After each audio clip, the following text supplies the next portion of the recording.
میں نے یہ مضمون شروع کیا تھا کہ جب بھی کوئی مسلمان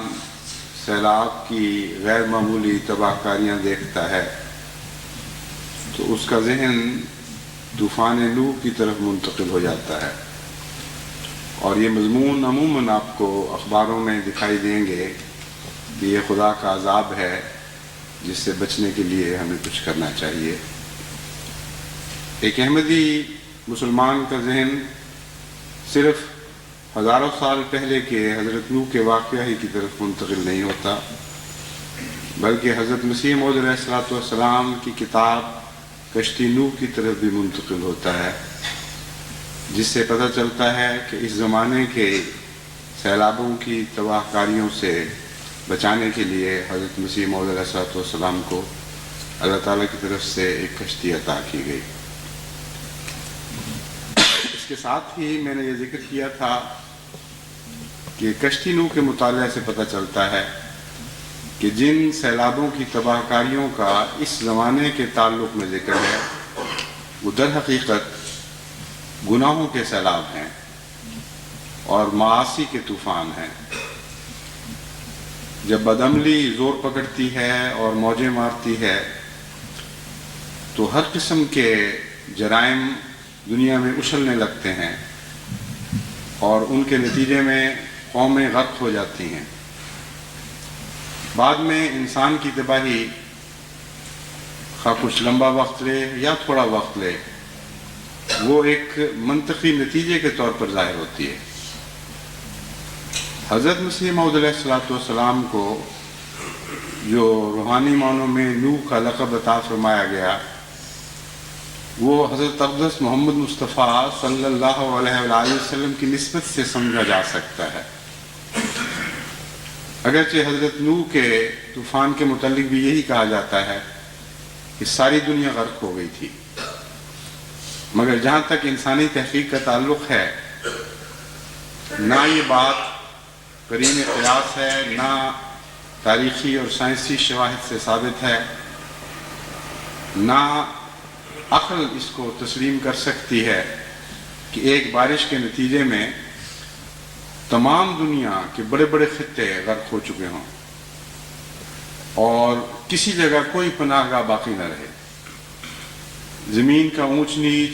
اس کا طول و عرض، اس کے نقشے کی کیفیت، یہ ساری چیزیں اس تصور کو رد کرتی ہیں، لیکن اس کے باوجود یہ قطعی طور پر درست ہے کہ وہ دنیا جس دنیا کی طرف حضرت نوح مامور فرمائے گئے تھے، اور ہو سکتا ہے اس وقت انسانی آبادی وہیں تک سمٹی ہو، اس پہلو کو ہرگز عقلاً یا سائنس کے نقطۂ نگاہ سے رد نہیں کیا جا سکتا کہ انسانی معاشرے کی ترقی یافتہ صورت انہی علاقوں میں بستی ہو جن علاقوں میں حضرت نوح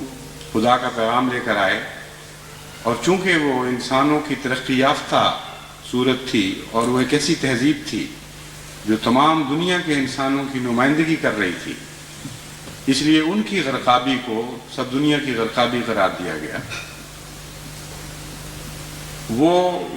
امتوں کے بیچ تھے، وہ ایسے لوگ تھے جن سے آئندہ تہذیبی امتیں قائم ہونی تھی۔ ان معنوں میں ان کو خدا تعالیٰ نے تمام دنیا کے نمائندے کے طور پر جب غرق فرمایا تو نقشہ ایسا کھینچا گویا سب دنیا غرق ہو گئی۔ لیکن جہاں تک قرآن کریم کی آیات کا تعلق ہے، واضح طور پر کسی جگہ بھی یہ نہیں فرمایا گیا کہ تمام دنیا غرق ہو گئی۔ بائبل کی کہانیوں میں تو آپ کو یہ ملے گا، دوسرے قصوں میں یہ بات مذکور ہوگی، لیکن قرآن کریم نے صاف لفظوں میں کسی ایک جگہ بھی ساری دنیا کی غرقابی کا ذکر نہیں فرمایا۔ ہاں حضرت نوح کے مخاطبین کا ذکر فرمایا ہے، حضرت نوح سے علیہ السلام سے جو مذاق کرتے تھے، تمسخر کرتے تھے اور کشتی بنانے کے وقت پاس سے گزرتے ہوئے کئی قسم کے طعن و تشنیع سے کام لیتے تھے، وہ وہی لوگ تھے جن سے حضرت نوح مخاطب تھے۔ ہاں دوسرے پہلو کا ذکر قرآن کریم میں موجود ہے جس کا میں نے ابھی بیان کیا ہے کہ ان کو تمام دنیا کا نمائندہ ضرور سمجھا گیا، اور تمام امتوں کا خلاصہ قرار دیا گیا۔ چنانچہ قرآن کریم فرماتا ہے کہ حضرت ہم نے نوح سے مخاطب ہو کر یہ فرمایا گیا، قیل یا نوح اہبط بسلام منا وبرکات علیک وعلی ممن معک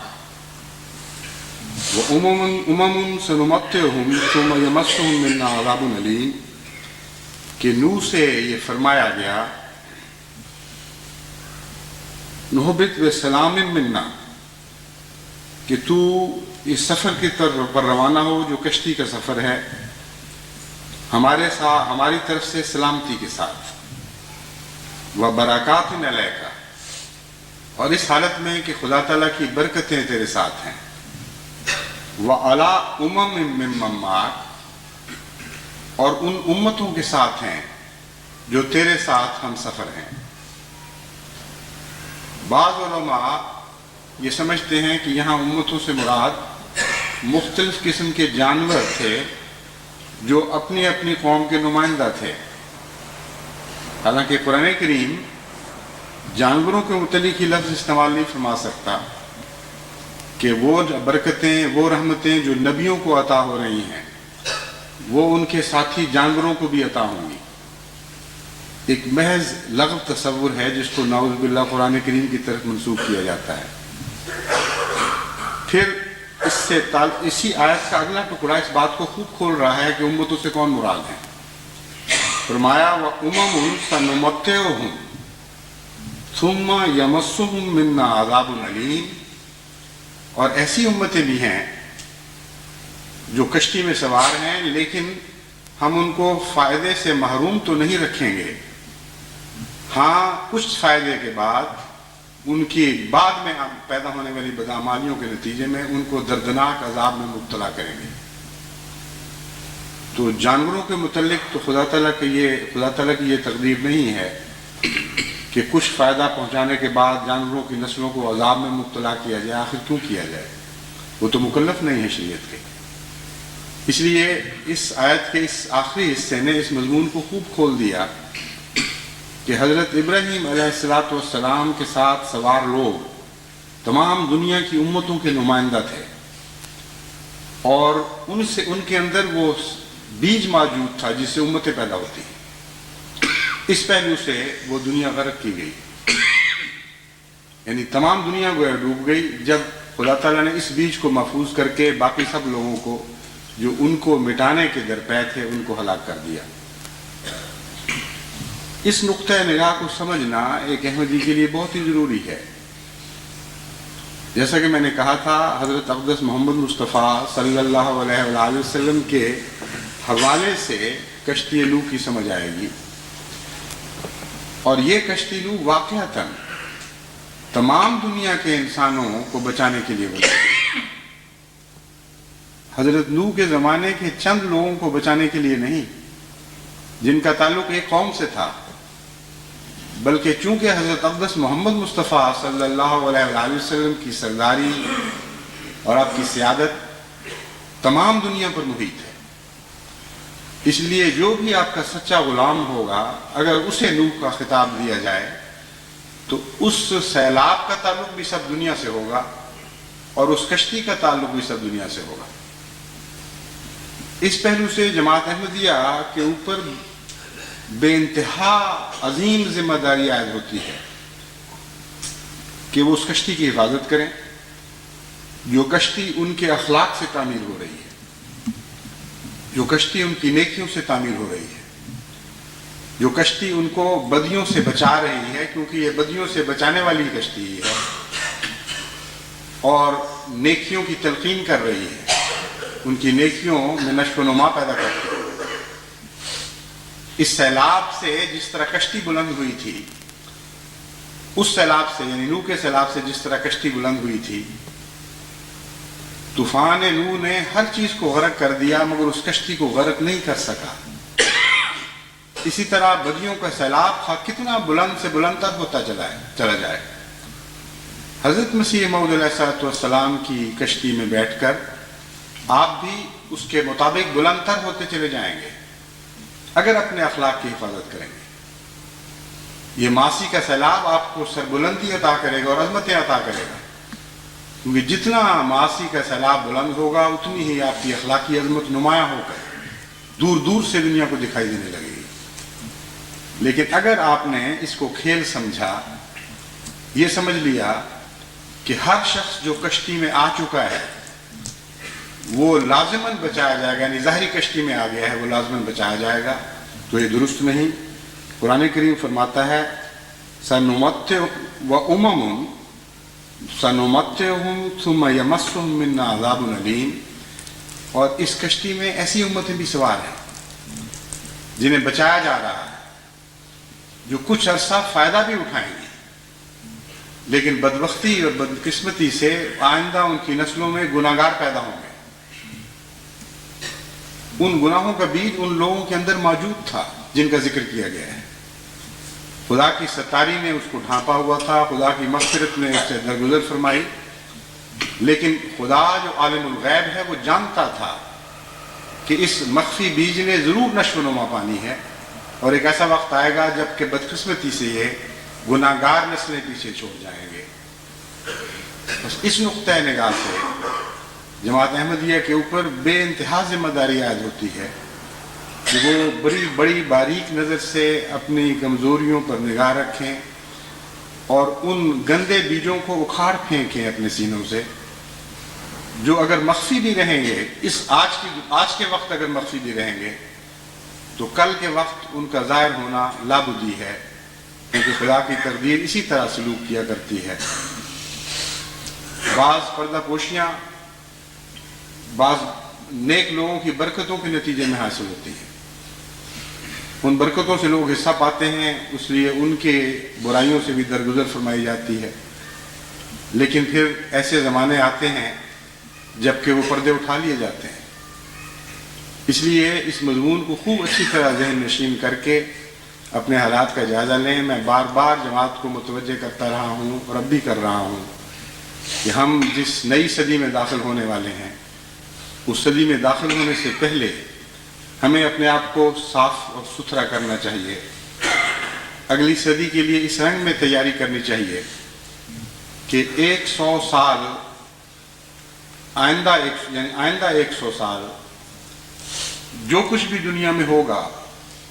بدی اور نیکی کی جنگ میں جو کچھ بھی رونما ہوگا، اس کا فیصلہ کرنے والے ایک پہلو سے ہم ہیں۔ ہم نے آئندہ صدی میں کچھ بچے بھیجنے ہیں، کچھ نسلیں بھیجنی ہیں۔ اگر ہم نے ان کی تربیت اچھی کر دی، ان کی حفاظت کے سامان کیے، ان کو خدا تعالیٰ کی شریعت کی کشتی میں سوار کیا اور صاف اور ستھرا کر کے اور سجا کے اگلی صدی میں بھیجا، تو ان کا فیض اور ان کی برکتیں مدتوں تک جاری رہیں گی۔ ایک صدی کا عرصہ ایک بہت لمبا عرصہ ہوا کرتا ہے، بعض پہلوؤں سے کچھ بھی نہیں، آنن فانن گزر جاتا ہے، مگر بعض پہلوؤں سے اس کو بہت بڑی اہمیت حاصل ہے۔ قوموں کا عروج ایک صدی کے اندر قائم رہتا ہوا دکھائی دیتا ہے اور محسوس نہیں ہوتا کہ قومیں تنزل اختیار کر گئی ہیں، لیکن امر واقعہ یہ ہے کہ 100 سال کا عرصہ اس پہلو سے اتنا لمبا ہے کہ قوموں کے عروج کے بعد ان کے زوال کے آثار 100 سال کے اندر لازماً شروع ہو جایا کرتے ہیں۔ اسی لیے حضرت اقدس محمد مصطفیٰ صلی اللہ علیہ وآلہ وسلم کو اللہ تعالیٰ نے یہ خوشخبری عطا فرمائی کہ ہر صدی کے سر پر خدا ایسے لوگوں کو مبعوث فرمائے گا جو تیری امت میں دین کی تجدید کریں گے اور احیاء کریں گے۔ یہ ایک ایسا نظام ہے جس کا جاری ہونا لازمی تھا۔ جس طرح لمبی نہروں میں آپ دیکھتے ہیں کہ اس خطرے سے کہ رفتہ رفتہ پانی کی رفتار سست نہ ہو جائے اور وہ اس زرخیز مٹی کو جسے اٹھائے لیے پھرتا ہے اسے گرا کر خود اپنی راہ کو تنگ نہ کر دے، ٹھوکریں پیدا کی جاتی ہیں اور مصنوعی آبشاریں بنائی جاتی ہیں۔ وہ آبشاریں اس رفتار کو ایک دفعہ پھر تیز کر دیتے ہیں اور اس طرح پانی کی زندگی کا عمل جاری رہتا ہے۔ روحانی لحاظ سے یہی مضمون ہے جو تجدید دین کا حضرت اقدس محمد مصطفیٰ صلی اللہ علیہ وآلہ وسلم پر روشن فرمایا گیا، اور اس مضمون کے پیش نظر آپ سے تجدید دین کا وعدہ فرمایا گیا۔ جب تک خلافت جاری ہے میرا یہ ایمان ہے کہ جو خلیفہ بھی اس اہم موقع پر ہوگا،